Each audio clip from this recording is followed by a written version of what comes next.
अस्सलामुअलैकुम दोस्तों, मैं मोहम्मद अरशद कुरैशी और आप देख रहे हैं कुरैशी सर की पाठशाला। आज के हमारे इस वीडियो का टॉपिक है कॉन्स्टिट्यूशन ऑफ स्विट्ज़रलैंड। यानी कि आज के हम अपने इस वीडियो में स्विट्ज़रलैंड के संविधान को डिस्कस करने जा रहे हैं।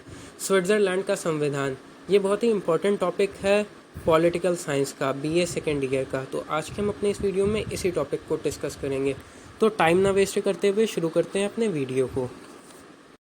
तो शुरू करते हैं अपने वीडियो को। हमारे वीडियो का टॉपिक है कॉन्स्टिट्यूशन ऑफ स्विट्ज़रलैंड, यानी कि स्विट्ज़रलैंड का संविधान। तो दोस्तों अब हम देखेंगे स्विट्ज़रलैंड का संविधान, इसकी विशेषताएं क्या क्या हैं।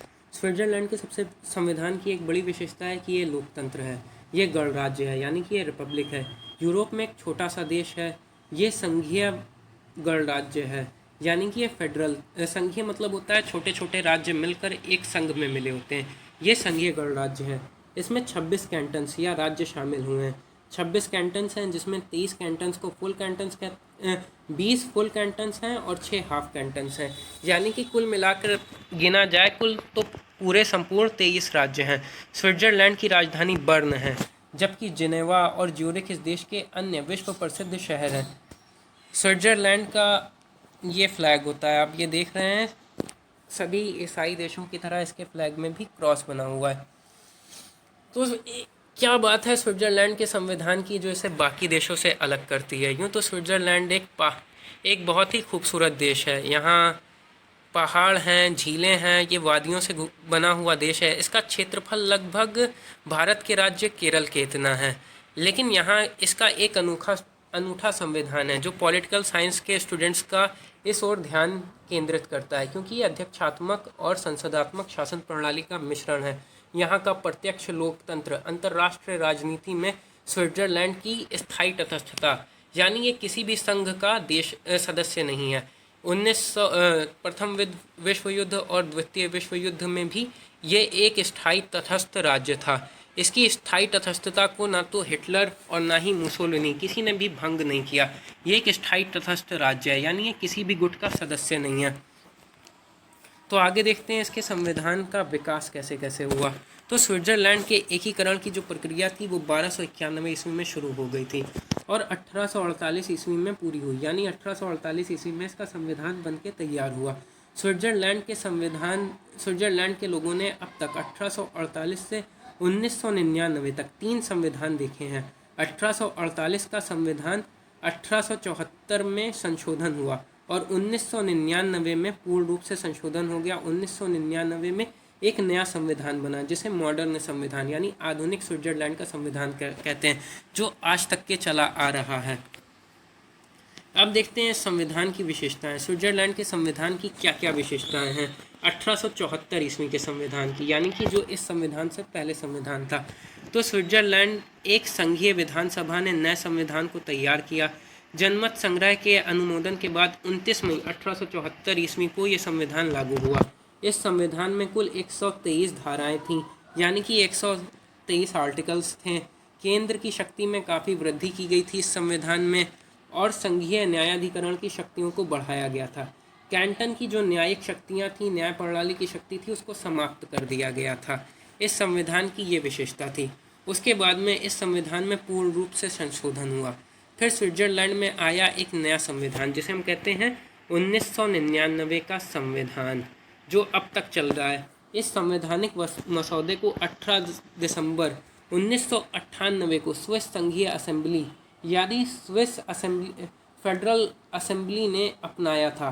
18 अप्रैल 1999 को जनमत संग्रह इसके ऊपर कराया गया। जनमत संग्रह के द्वारा जनता की मंजूरी ले ली गई इस संविधान पर। संसद ने 28 सितंबर 1999 को इसे लागू कर दिया और संविधान 1 जनवरी सन 2000 को लागू हुआ। ये नया स्विट्ज़रलैंड का संविधान है। हम इसी संविधान की विशेषताएं देखेंगे आगे। तो देखते हैं दोस्तों इसकी विशेषताएं क्या क्या हैं। इसके कुछ फीचर्स देखते हैं, मेन फीचर्स इस संविधान के। तो ये क्या है, ये एक लिखित संविधान है। इस संविधान में 196 आर्टिकल्स हैं, शामिल हैं। यह संविधान कठोर है। संशोधन की प्रक्रिया क्या है, जटिल है।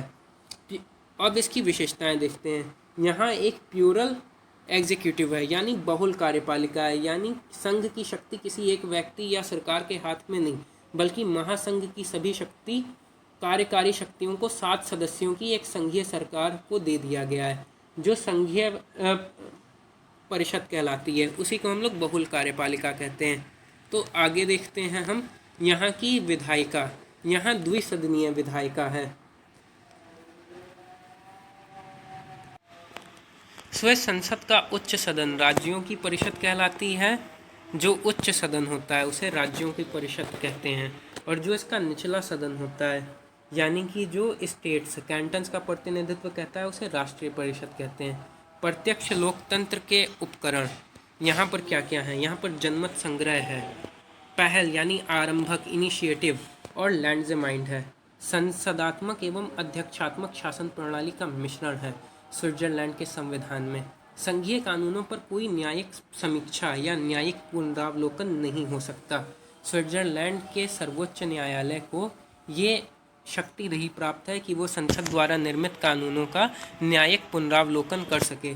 यहाँ के हर नागरिक को दोहरी या तिहरी नागरिकता प्राप्त होती है। यहाँ 3 नागरिकताएं प्राप्त होती हैं। सबसे पहली तो म्यूनिसिपालिटी की नागरिकता, दूसरी कैंटन की नागरिकता, और तीसरी होती है संघ की नागरिकता। और इस संविधान की सबसे विशेष बात यह है कि यहाँ कानून का शासन है। इस संविधान में कोई जंगल राज नहीं चलता। यहाँ रूल ऑफ लॉ है स्विट्जरलैंड में, यानी कानून का शासन चलता है। यह इसकी संवैधानिक विशेषता है। अब यहाँ पर क्या है? फेडरल असेंबली है, यानी फेडरल असेंबली। यहाँ की संसद को क्या कहा जाता है? फेडरल असेंबली कहा जाता है यहाँ की संसद को, जिसमें 2 सदन शामिल होते हैं। राष्ट्रीय परिषद जो लोगों का प्रतिनिधित्व करती है, यह निम्न सदन होता है। और इसका उच्च सदन होता है काउंसिल ऑफ स्टेट, जो कैंटनों यानी राज्यों का प्रतिनिधित्व करती है। इसे हम स्विट्जरलैंड का सीनेट भी कहते हैं। नेशनल काउंसिल ये निम्न सदन है स्विट्जरलैंड का।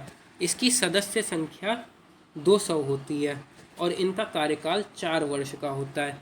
स्विट्जरलैंड निम्न सदन है। जनसंख्या के आधार पर प्रत्येक कैंटन से इसके अंदर प्रतिनिधि भेजे जाते हैं। प्रत्येक कैंटन से इसके अंदर प्रतिनिधि यहाँ भेजे जाते हैं। ठीक है, अब अगला हम इसके अंदर टॉपिक देखते हैं। तो अगला हमारा है काउंसिल ऑफ स्टेट, यानी ये राज्यों का परिषद। ये क्या है? ये एक उच्च सदन है। इसकी सदस्य संख्या 46 होती है। प्रत्येक फुल कैंटन से 2 प्रतिनिधि भेजे जाते हैं यहाँ, और हाफ कैंटन से 1-1 प्रतिनिधि को भेजा जाता है। इनका कार्यकाल 4 वर्ष का होता है। अब हम देखते हैं संविधान संशोधन की प्रक्रिया स्विट्जरलैंड में। स्विट्जरलैंड के संविधान संशोधन की प्रक्रिया मैं आपको पहले ही बता चुका हूँ। ये बहुत जटिल है। यही कारण है कि इसे कठोर संविधान के रूप में जाना जाता है। स्विस संघीय असेंबली संविधान में संशोधन के लिए प्रस्तावित करती है या आरंभक, या तो संसद द्वारा संविधान में संशोधन का प्रस्ताव रखा जाए, या फिर स्विस जनता 1 लाख स्विस नागरिक उसका आवेदन करें संविधान में संशोधन का। ये 2 प्रक्रियाएं होती हैं। अब उसके बाद में मान लीजिए अब हमने प्रस्ताव रख भी दिया, इन दोनों में से किसी एक तरीके से स्विट्जरलैंड के संविधान में संशोधन करने से, तब तक संशोधन, ये तो प्रस्ताव हुआ। अब संशोधन कब होगा? जब इसके ऊपर पूरे 26 कैंटनों में बहुमत से इस संशोधन को पारित ना कर दिया जाए। बहुमत के लिए 10 फुल कैंटन और 1 हाफ कैंटन का मत चाहिए होता है, जो कि बहुत जटिल प्रक्रिया है। इसीलिए साधारणतः स्विट्जरलैंड के संविधान में आसानी से संशोधन नहीं किया जा सकता है। ठीक है, तो अब आगे देखते हैं स्विस जुडिशियल सिस्टम, यानी स्विट्जरलैंड की न्याय प्रणाली, न्याय तंत्र। स्विट्जरलैंड में न्यायालय एकमात्र संघीय न्यायालय है, जिसे स्विट्जरलैंड का सर्वोच्च न्यायालय यानी सुप्रीम कोर्ट भी कहते हैं। स्विट्जरलैंड की अदालत के न्यायाधीशों का चुनाव संघीय विधानसभा द्वारा 6 साल के लिए होता है। यहाँ जो न्यायाधीश चुने जाते हैं वो भैया किसी बार काउंसिल से नहीं चुने जाते हैं। यहाँ जो न्यायाधीश चुने जाते हैं ये खुद लोकतंत्र के माध्यम से विधानसभा द्वारा चुने जाते हैं। मतलब यहाँ न्याय क्या है? एक पद है, इसका भी चुनाव होता है। ठीक है, और यहाँ फिर से चुनाव किया जा सकता है। फिर से चुनाव का मतलब है कि परंपरागत तौर पर स्विट्जरलैंड में न्यायाधीशों को खाली एक ही बार चुना जाता है, लेकिन और ये अगर न्यायाधीश चाहें तो दोबारा भी चुने जा सकते हैं। दोबारा चुने जाने पर कोई मनादी नहीं है, कोई रोक नहीं है, ये दोबारा भी चुने जा सकते हैं, लेकिन बहुत रेयर केस में दोबारा चुने जाते हैं। ठीक है, अब देख लेते हैं स्विट्ज़रलैंड की जो जुडिशियल सिस्टम है, यानी स्विस न्यायालय की जो मेन बात है। स्विस जुडिशियल सिस्टम न्यायतंत्र की जो मुख्य विशेषता है वो इसकी धारा 189 में देखने को मिलती है।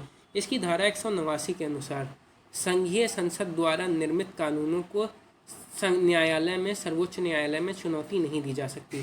जैसे कि भारत में किसान बिल बने, या मान लीजिए अग्निवीर योजना आए, या मान लीजिए नागरिकता संशोधन बिल आए, तो इन सब की सुनवाई कहाँ होती है?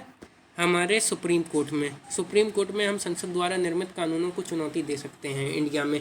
लेकिन चूंकि स्विट्ज़रलैंड जो है वो प्रत्यक्ष लोकतंत्र का गढ़ है, वहाँ न्यायालय को लोकतंत्र के मामले में हस्तक्षेप करने की कोई आज़ादी नहीं है। अगर एक बार वहाँ की संसद ने कानून बना दिया तो उसके ऊपर फिर न्यायालय क्या कर सकता है? जुडिशियल रिव्यू नहीं कर सकता। जैसे अमेरिका के संविधान में होता है, तो स्विट्ज़रलैंड के संविधान में जुडिशियल रिव्यू की पावर वहाँ के सर्वोच्च न्यायालय, वहाँ के सुप्रीम कोर्ट को नहीं है।